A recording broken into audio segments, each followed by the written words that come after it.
My name is Ethan. I don't want to reveal my wife's or my daughter's name. I need to protect them. What I'm about to tell you isn't easy. It's not something I've ever shared before, but maybe it's time. It all started when we moved into that house. Our old house was small, but it was filled with memories. It was where my wife and I built our life together, where my daughter learned to walk. But we needed more space, and I wanted to be closer to my parents, so they could help with my daughter when my wife and I were at work. The new house seemed perfect. A quiet neighborhood, plenty of room for our little family, and a backyard with an old oak tree that my daughter fell in love with instantly. Moving in felt like a fresh start, a step towards something better. For the first few weeks, everything was great. My daughter loved her new room. My wife decorated every corner with care, and I felt like we'd made the right decision. But then the small, unsettling things started happening. Doors would be slightly open when we'd left them closed. Lights flickered even though the wiring had been inspected. At night, there were soft creaks that didn't sound like the house settling. My wife brushed it off.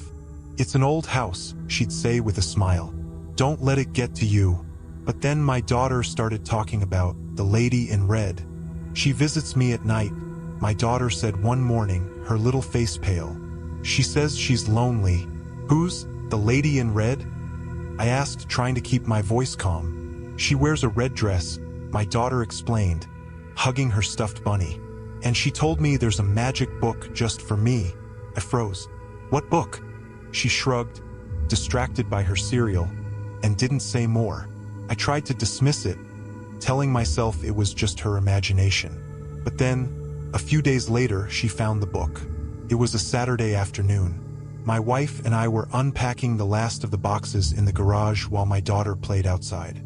She came running in, clutching something to her chest. "Daddy, look what I found," she said, beaming. She held up a book, but this was no ordinary book.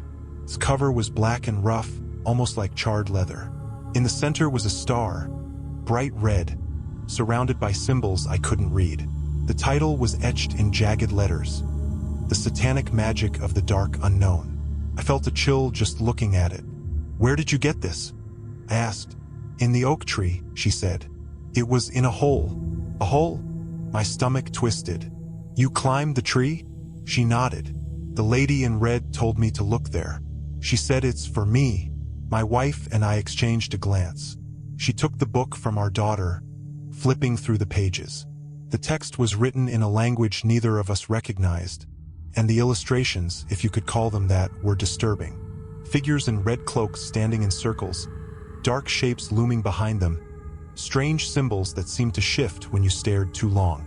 "This isn't a toy," my wife said, her voice firm. "You shouldn't play with things like this." My daughter pouted, tears welling up in her eyes. "But it's mine. She gave it to me." "She?" My voice trembled.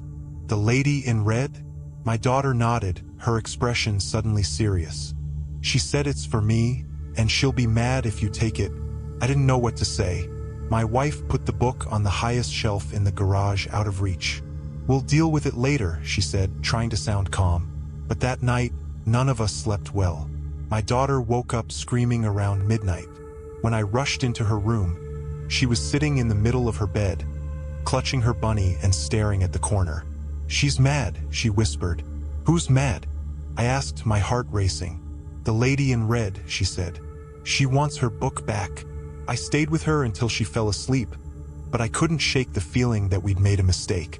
I went to the garage to check on the book, but when I got there, it was gone. The shelf was empty, except for a single red star drawn in chalk. It hadn't been there before. The next morning, I asked my wife about it. "Did you move the book?" I asked. "No," she said, her face pale. "I haven't touched it." That was when the dreams started. They weren't nightmares, they were worse. I'd see the book, its red star glowing faintly, the pages turning on their own. I'd hear whispers in a language I couldn't understand, feel a cold hand on my shoulder. I'd wake up gasping, drenched in sweat, my heart pounding. And every time, my daughter would be awake, sitting at the foot of my bed, staring at me. "She's mad at you," she'd say. "You shouldn't have touched it." We thought we could ignore it, that it was just our imaginations, that it would pass.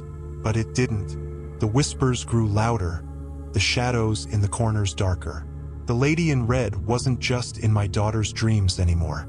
She was in mine too, and she wanted us to know this wasn't her game. This was ours. It's been 2 weeks since we moved into the house. Life should have been settling by now, but something about this place feels wrong. The house creaks more than it should.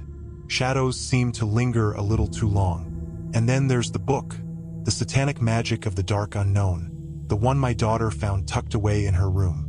I tried to throw it out that first night, but no matter where I put it, the trash bin, the garage, even a nearby dumpster, it always found its way back into the house.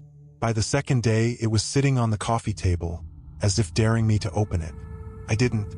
2 weeks later, something else happened. Something worse. The discovery of the room. It was a cold, rainy evening when my wife called me from the basement. I'd been upstairs, trying to convince myself that the noises I kept hearing were just the house settling. Her voice echoed up the stairs, sharp and urgent. "Ethan, come down here now." I rushed downstairs to find her standing in front of the far wall of the basement, holding a flashlight. Her face was pale, her hand trembling as she pointed. What is this?" I followed her gaze to what looked like an old, weathered door. It blended so seamlessly into the wall that I could have sworn it hadn't been there before. The wood was blackened and cracked, the paint peeling in long, jagged strips. Etched into its surface was a large, crudely drawn red star surrounded by symbols I couldn't recognize. My stomach dropped. I don't know. "We have to open it," she whispered, though she didn't sound convinced. I hesitated. Every instinct screamed at me to leave it alone, to lock the basement door and never come back down. But I couldn't let it go. I grabbed the handle. It was ice cold, sending a shiver up my arm. With a deep breath, I turned it. The door creaked open, revealing a small, windowless room. The air was thick and heavy, carrying a smell that made me gag. A nauseating mix of decay, sulfur, and something metallic, like blood. The walls were painted a deep, crimson red, and strange symbols were scrawled all over them. At the center of the floor was a large red pentagram, surrounded by black candles. The wax had dripped down onto the floor, forming hardened pools around the points of the star. Shelves lined the walls, filled with jars of unidentifiable substances. Some looked like herbs, others like preserved organs. The book, The Satanic Magic of the Dark Unknown, was sitting on a pedestal at the center of the pentagram, as if it belonged there. My wife grabbed my arm. "Ethan, let's go. Now." I nodded, but as I turned to leave, I felt a chill on the back of my neck. It wasn't the air. It felt alive, watching.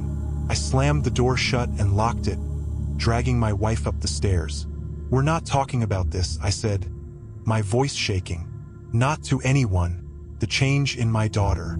That night, I noticed something different about my daughter. She was quieter than usual, sitting cross-legged on her bed, staring at the window. The rain pattered against the glass, but she didn't seem to notice. "Sweetheart," I asked, stepping into the room. "Are you okay?" She turned to me slowly, her face pale. "She's here, Daddy." "Who's here?" I asked, my heart pounding. "The lady in red," she said, her voice eerily calm. "She watches me at night." A shiver ran down my spine. "What are you talking about?" My daughter's eyes shifted to the corner of the room. I followed her gaze, but there was nothing there. "She says you shouldn't have opened the door," she whispered. "Now it's too late." I felt like the air had been knocked out of me. I tucked her into bed and tried to dismiss it as a child's imagination. But deep down, I knew better. The book won't burn. That night, after my daughter had fallen asleep, I took the book into the backyard. I couldn't keep it in the house any longer. I doused it with lighter fluid and lit a match.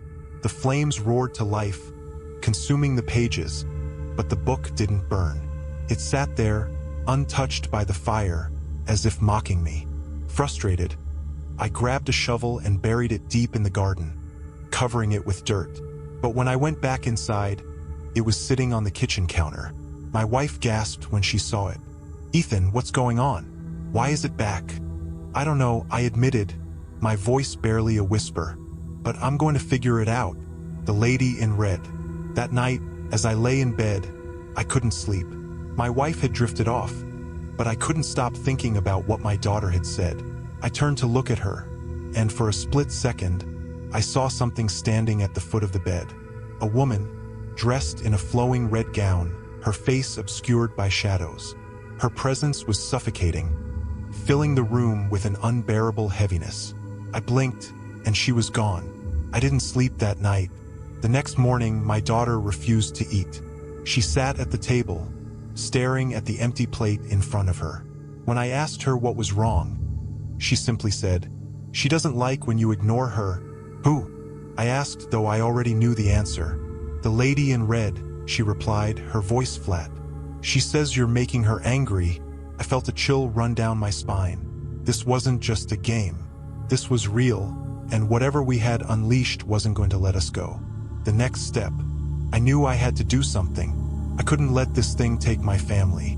But where do you start when fighting something you can't even understand? I decided to call a priest. Maybe he could help. Maybe he could cleanse the house, get rid of the book, and make everything normal again. But deep down, I knew it wouldn't be that easy. The lady in red wasn't going anywhere, and neither was the book. I made up my mind that night. Calling a priest felt like admitting defeat, like shouting into the void for help that might never come. No, the safest plan was to leave.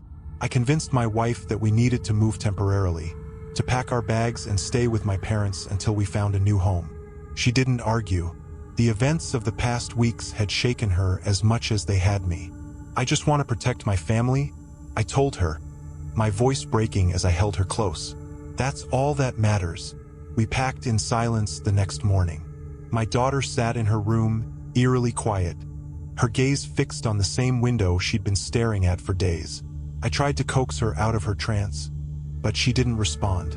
Finally, I lifted her into my arms, feeling her small body limp against mine.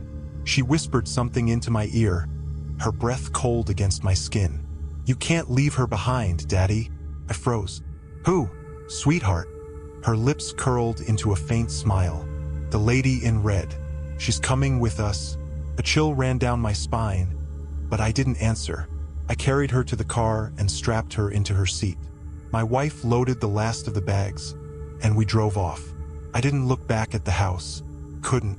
But as the car crested the hill at the end of our street, my daughter turned to me with wide, unblinking eyes. "She's already here." My parents' house was a stark contrast to the nightmare we'd left behind. Bright, cozy, and full of life, it felt like a haven. My mother doted on my daughter, trying to coax her out of her shell with cookies and cartoons. My father, ever the pragmatic one, asked why we'd left so suddenly. I lied, telling him the house had plumbing issues. He didn't push. For the first couple of days, it felt like we'd escaped. My daughter seemed to be opening up again, even playing with her old toys. But it didn't last. On the third night, I woke to the sound of footsteps outside my bedroom. They were slow, deliberate, moving down the hallway toward my daughter's room. I bolted upright, my heart racing. My wife stirred beside me. "What's wrong?" she asked groggily. "Stay here," I whispered, grabbing the nearest thing I could find, a heavy lamp, and stepping into the hallway. The footsteps stopped as I approached my daughter's door. The air was heavy, suffocating, and a faint, metallic smell filled my nostrils. Slowly, I opened the door. She was sitting up in bed, her eyes fixed on the corner of the room. The darkness seemed to ripple there, like it was alive. "She's mad," my daughter said softly, not turning to look at me. "Who's mad?" I whispered, my voice trembling. "The lady in red," she replied. "She doesn't like this house." The shadows in the corner shifted, and for a brief moment, I saw her. A figure cloaked in a crimson gown, her face pale and featureless, with eyes that glowed faintly red. She raised a hand, pointing at me with long, bony fingers. "Leave," she hissed, her voice like nails scraping against my skull. I stumbled back, slamming the door shut. My daughter didn't scream or cry. She just sat there, watching. The next day, I decided to go to work. I needed normalcy, something to ground me. As I drove, the events of the previous night replayed in my mind, leaving me shaken but determined to protect my family. I had no idea that the nightmare wasn't confined to the house. When I arrived at the office, something felt off. My co-workers barely acknowledged me, their faces pale and blank. It was as if they were avoiding me. I brushed it off as paranoia until lunch. I was sitting in the break room when my phone buzzed. It was an unknown number. I hesitated before answering. Ethan, a deep, distorted voice said, "You can't run." I hung up immediately, my hands shaking, but the messages kept coming. Texts, emails, even notes left on my desk. Each one carried the same message: "You can't escape her." I left work early, driving back to my parents' house as fast as I could. When I arrived, my mother met me at the door, her face pale. "What's wrong?" I asked, my stomach sinking. She pointed to the backyard. "There are people standing there." I stepped outside, my breath catching in my throat. A group of 5 people stood at the edge of the yard, their faces obscured by hoods. They didn't move, didn't speak. They just watched. "What the hell do you want?" I shouted, my voice cracking. One of them stepped forward, holding something in their hands. It was the book, The Satanic Magic of the Dark Unknown. They placed it on the ground and retreated back into the shadows. I ran to the book, picking it up with trembling hands. The cover seemed to pulse, the red star glowing faintly. Inside, new pages had appeared, filled with symbols and instructions I couldn't understand. "What is this?" I muttered, flipping through the pages. Then I saw it. A passage scrawled in blood-red ink. "You can leave the house, but she will always follow." That night, my daughter's behavior grew worse.